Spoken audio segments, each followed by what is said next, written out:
Olá, irmãos, estamos com o nosso Em Casa com o Pastor. Quero ler hoje Mateus capítulo 14, do verso 22 ao verso 33. Logo em seguida, Jesus insistiu com os discípulos para que entrassem no barco e fossem adiante dele para o outro lado, enquanto ele despedia a multidão. Tendo despedido a multidão, subiu sozinho a um monte para orar. Ao anoitecer, ele estava ali sozinho, mas o barco já estava a considerável distância da terra, fustigado pelas ondas, porque o vento soprava contra ele. Alta madrugada, Jesus dirigiu-se a eles andando sobre o mar. Quando o viram andando sobre o mar, ficaram aterrorizados e disseram: "É um fantasma", e gritaram de medo. Mas Jesus imediatamente lhes disse: "Coragem, sou eu, não tenho medo." "Senhor", disse Pedro, "se és tu, manda-me ir ao teu encontro por sobre as águas." "Venha", respondeu ele. Então Pedro saiu do barco, andou sobre as águas e foi na direção de Jesus. Mas quando reparou no vento, ficou com medo e, começando a afundar, gritou: "Senhor, salva-me." Imediatamente Jesus estendeu a mão e o segurou e disse: "Homem de pequena fé, por que você duvidou?" Quando entraram no barco, o vento cessou. Então os que estavam no barco adoraram, dizendo: "Verdadeiramente, tu és o Filho de Deus." Ouvimos tantas mensagens sobre andar pela fé, exercer a nossa fé, e há uma diferença muito grande entre a fé e a crendice, né? A crença, ela não tem relação com o objeto da fé. O Brasil é um país de muitas crendices, mas de pouca fé. Quando Jesus, na parábola, fala sobre os últimos tempos, ele diz: "Quando vier o Filho do Homem, achará fé na terra." Ele está falando dessa fé verdadeira, genuína. E em alguns episódios da Bíblia, Jesus coloca os discípulos em algumas situações onde eles possam exercer a fé. E esse é um deles. Jesus leva os discípulos para uma circunstância. O texto que nós lemos fala de Jesus andando sobre as águas, o barco se distanciou da margem da praia enquanto Jesus orava, e ele, chegando, andou sobre as águas e foi onde o barco estava, onde os discípulos estavam. Esse texto mostra o que nós podemos aprender com relação à nossa fé. Primeiro, a fé, ela encontra o nosso limite. Isso é muito importante. Todos nós temos as nossas limitações. Por que Pedro começou a afundar? O texto diz: ele reparou a força do vento, teve medo, e começando a submergir, gritou: "Salva-me, Senhor." O que Pedro fez? Pedro estava andando normalmente, mas ele começou a reparar a força do vento. Provavelmente eu faria a mesma coisa. E Pedro era acostumado ao mar agitado, era pescador de longos anos. Provavelmente aquele vento estava muito forte. Mas esse texto nos ensina algo assim interessante. Muitas vezes a fé encontra realmente o nosso limite. Nós chegamos a um ponto em ou a gente exerce fé ou a gente para, a gente desiste. A fé, ela tem um aspecto supra-racional. Muitas vezes as pessoas interpretam a fé como algo irracional, como se não houvesse razão na fé. E não é verdade. A fé não é ingênua, a fé não é irracional, ela é supra-racional. Ela vai junto com a razão até um determinado ponto, e a partir dali a fé extrapola a razão. Então é sempre um extrapolar da razão. Existe um olhar hipnótico e existe um olhar analítico, né, que a gente chama. Ou você foca o problema ou você entende o motivo do problema. Qual que é o foco hipnótico? É quando eu vejo o problema. E o analítico é quando eu tento entender o problema. Então, na verdade, o que Pedro teve foi um olhar hipnótico. Ele simplesmente viu o problema e esqueceu de que era Jesus que estava mandando ele andar sobre as águas. Se ele tira o olho do problema, que era o mar sendo bravio e o vento sendo forte, arrastando tudo, e olhasse para Jesus, que era quem estava dizendo para ele andar sobre as águas, provavelmente Pedro não teria sucumbido.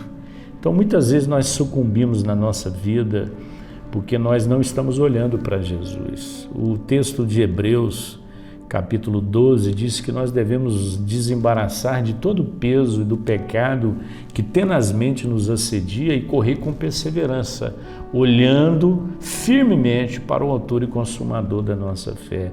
Até o olhar não é suficiente, porque é olhando firmemente, né? Sem titubear, crendo que Jesus está ali diante de nós. Então a fé, ela encontra realmente os nossos limites. O que significa olhar para o autor e consumador da fé? Então, por um momento, Pedro até andou sobre as águas e eu fico perguntando até onde vai a nossa fé. Se olharmos para trás, a gente já andou em fé, a gente já vivenciou alguns momentos da nossa vida e, de repente, nós fomos surpreendidos pelo medo. O que a gente pode aprender com os nossos limites? Os limites é uma forma de nos humilhar, de revelar a nossa total dependência de Deus. Então, é muito bom ter os nossos limites.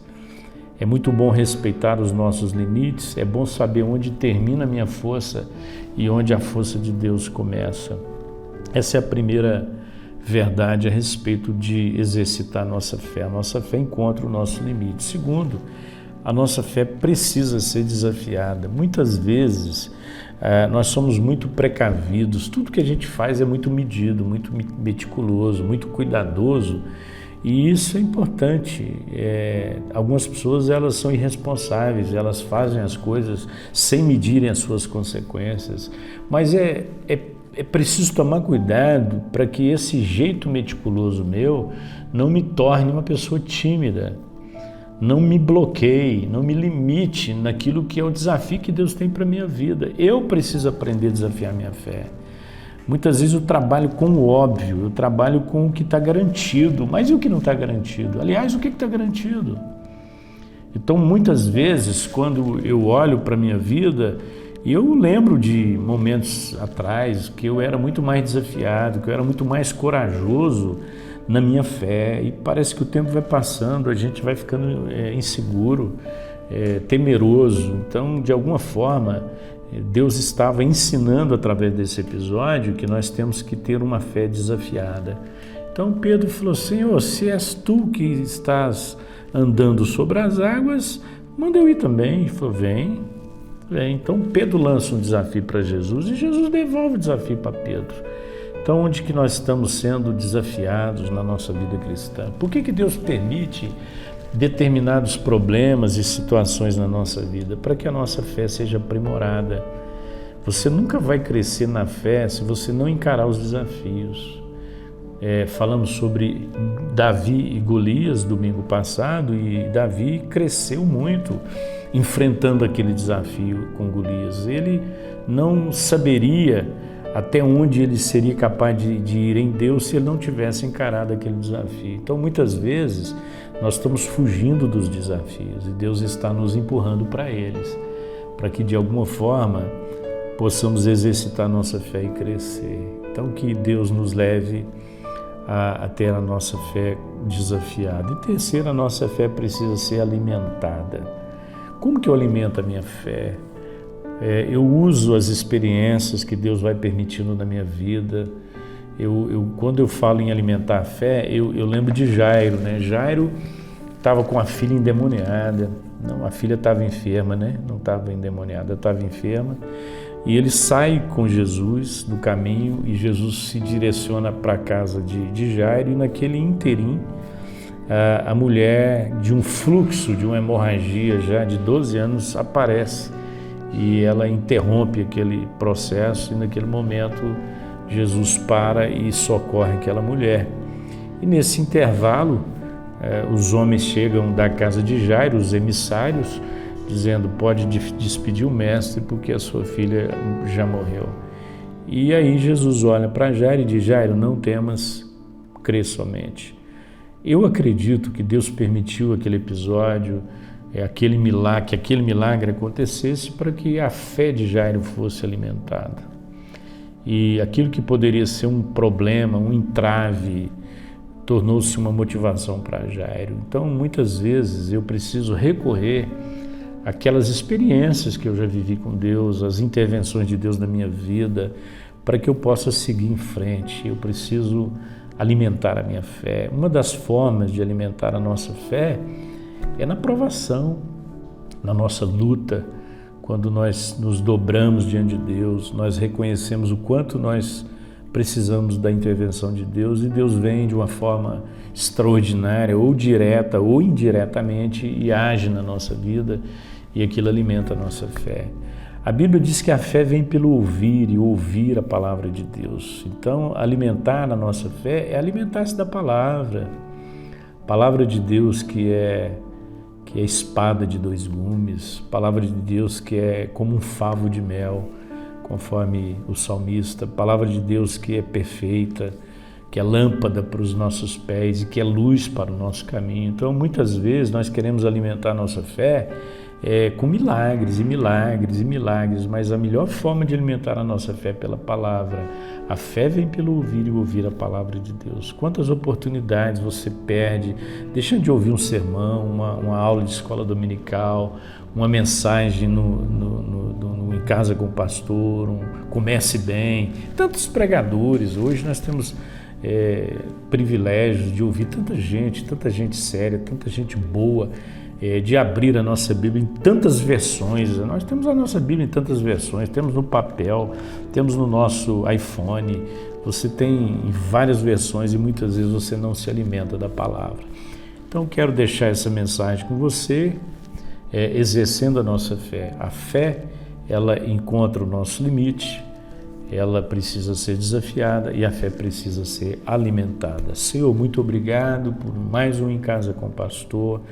Que os meus irmãos e amigos, ao ouvirem essa mensagem, consigam compartilhar com a família, crescer, alimentar a fé. Nós oramos assim em nome de Jesus. Amém.